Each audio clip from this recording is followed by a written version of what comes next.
Welcome to ACC Student News. The news students can use. I'm Stephanie. And I'm Londyn. Here are this week's stories. The Supreme Court has rejected to overturn same-sex marriage Monday morning after Kim Davis submitted an appeal to revisit same-sex marriage. Kim Davis, who was the person to submit the appeal to revisit the landmark, was a former Kentucky county clerk who would deny giving out same-sex marriage license and is now facing hundreds of thousands of damages and legal fees for the refusals to give out the marriage licenses. The Supreme Court ruled against Kim Davis that is stating they will not revisit the topic. Senators reached deal to reopen government. A bipartisan group of senators reached a deal last night, November 9th, 2025, to put an end to the longest government shutdown in history. The vote on the first procedural step was 60-40. There were 7 Democrats and 1 independent joining most Republicans on the measure. It is said that this agreement would fund the government through January 30th, 2026. However, before the measure can be passed, there are challenges to get through first. Even so, the measure will need to be passed through the House. Buc-ee's is looking to open first Indiana location. Buc-ee's currently has 54 locations across 11 states. The IBJ reports that Buc-ee's is nearing a deal to buy a site in Johnson County off Interstate 65 and East Warrensville Road in Greenwood, Indiana. The IBJ reports that the company is looking to buy multiple adjacent properties. The House Oversight Committee Democrats have leaked 3 emails from Jeffrey Epstein's estate that mention Trump. In one email from 2011, Epstein described Trump as the dog that hasn't barked, saying that Trump has spent countless hours at his house with a victim whose name was redacted from the email. The White House responded to the initial 3 emails mentioning Trump by arguing that Democrats had leaked the emails to create a fake narrative to smear the president. These emails are giving a deeper insight into what Trump knew. However, Trump and his aides are saying that he had repeatedly distanced himself from Epstein because he said that he was a creep, without elaborating why Trump viewed him as such. That's all the news we have for now. Stay tuned for more news after the break.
ACC Student News. Here are the rest of the stories. The Indiana Family and Social Services Administration is terminating the state's Medicaid contract with MDWise. This decision will not only destroy MDWise's business, but will lead to a disruption in healthcare and health coverage for more than 300,000 Hoosiers while also cutting jobs. MDWise has come out with a statement saying that the state's decision to terminate the contract for convenience is unjustified and does not consider the harm it will cause for the communities.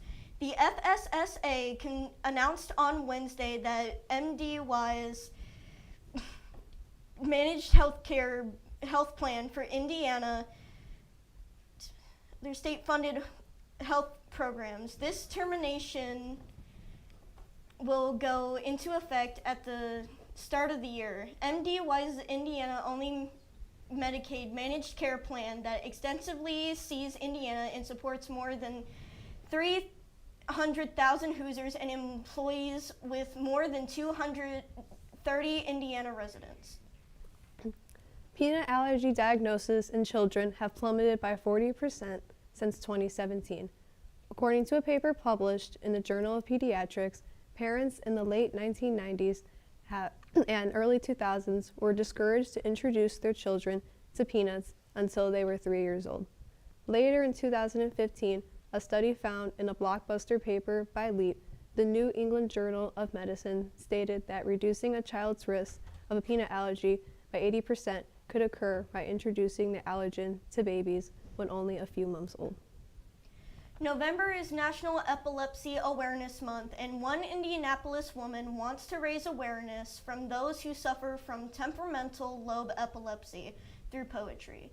Liz Whiteacre is the author of It Could Account for the Panic, which is a book that contains 15 poems that are associated with the disorder.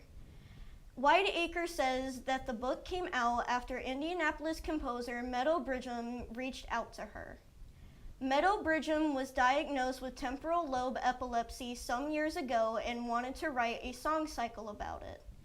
The poems that Whiteacre wrote were turned into songs. Whiteacre asked him about turning it into a book length so that they could reach and educate more people on epilepsy. 3 Bob Ross paintings were auctioned for Tuesday for more than $600,000 to help after funding cuts. The auction was to help with funding cuts for public broadcasting after the Trump administration cut off any funding. The auction had taken place in Los Angeles at 4 p.m. Eastern Time. The pieces were from Bob Ross's beloved show, The Joy of Painting, which had been hosted from 1983 to 1994. The 3 pieces that were sold were Cliffside, which sold for $114,800. Home in the Valley sold for $229,100. And Winter's Peace, which went for $318,000. Both Home in the Valley and Winter's Peace estimated to be valued at $30,000 to $50,000. Cliffside was estimated to be valued at $25,000 to $45,000. In January, more paintings from Bob Ross are expected to be auctioned off. That's all the news we have for this week. I'm Saz. And I'm Breena. Make sure to check out the rest of our videos on YouTube. And follow us on Instagram at ACCtv Hammond.